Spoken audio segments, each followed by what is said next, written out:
सके, पर राजा सब कुछ समझ चुका था। दोनों राजा और रानी अपने घोड़े जैसे सिर वाले राजकुमार को प्यार से बड़ा करने लगे। समय के साथ साथ दरबारी और प्रजा उसकी इस विचित्र शक्ल के आदी हो गए और बाद में उनके लिए यह आम बात हो गई कि उसका सिर घोड़े जैसा था। कुछ वर्षों बाद राजकुमार विवाह योग्य हो चुका था। तभी राजा ने अपने सबसे खास सैनिक को बुलाया और राजा ने अपने पुत्र का चित्र सभी नगरों में भिजवाया ताकि कोई राजकुमारी उससे विवाह करने को तैयार हो। पर किसी भी राज्य की राजकुमारी ने उसका चित्र देखने के बाद विवाह की इच्छा नहीं जताई और कहने लगी, क्या मैं उस राजकुमार से विवाह करूं जिसका सिर घोड़े जैसा है? उसके साथ विवाह करके तो हमारे बच्चे भी घोड़े जैसे हो जाएंगे। यही कहकर सभी ने उसका बहुत मजाक उड़ाया। जब राजकुमार को यह पता चला, वह बहुत ज्यादा उदास रहने लग गया, लेकिन उसके आसपास के लोग उसे ढाढ़स देते रहे कि वह निराश न हो। राजा ने यह सब देखते हुए अंततः नगाड़ों के साथ यह घोषणा करवाई कि जो भी युवती चाहे गरीब हो या अमीर, अगर राजकुमार से विवाह करने को तैयार होगी तो उसे अच्छा दहेज, सुंदर वस्त्र और राजकुमारी के योग्य गहने दिए जाएंगे। घोषणा सुन लोगों के बीच कानाफूसी शुरू हो गई। फिर भी कोई युवती आगे नहीं आई।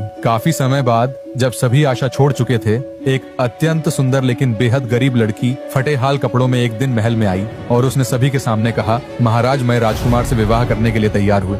यह सुनते ही सब बेहद खुश हो गए। खासकर राजकुमार की खुशी का तो ठिकाना न था। उस लड़की की 3 बहनें थीं। जब उन्हें यह पता लगा कि उनकी बहन घोड़े के सिर वाले राजकुमार से विवाह करने के लिए तैयार हो गई है, उन्होंने उसे मारना पीटना शुरू कर दिया और ताने देने लगी, तुझे शर्म नहीं आती? हम तुझसे बड़ी हैं, हम भी गरीब हैं, लेकिन हम घोड़े के सिर वाले राजकुमार से विवाह नहीं करेंगी। तीनों बहनों ने उसे मारते पीटते हुए घोड़े के सिर वाले राजकुमार से विवाह करने से मना किया, परंतु वह लड़की उनके तानों की परवाह नहीं करती थी और राजकुमार से विवाह करने पर अड़िग रही। जैसे ही उसने विवाह का निश्चय किया, उसी क्षण उसे राजकुमारी के वस्त्र और सभी आवश्यक वस्तुएं प्राप्त हुई और राजधानी में यह घोषणा हुई कि 3 दिन बाद राजकुमार का विवाह होगा और इस उपलक्ष्य में उत्सव होंगे जिनमें दौड़ प्रतियोगिताएं भी होंगी। राजकुमार प्रतिदिन उस लड़की से मिलने जाता था और वह दोनों काफी समय साथ में बिताते थे। उत्सव के अंतिम दिन जब विवाह जुलूस उसके घर के सामने से निकला तो जुलूस के पीछे एक अत्यंत सुंदर योद्धा घोड़े पर सवार होकर आया जो बहुत शानदार तरीके से घुड़सवारी कर रहा था। लड़की की बहनें वही खड़ी यह देख रही थीं। उन्होंने कहा, काश हमारी बहन कम से कम उस सुंदर योद्धा से विवाह करती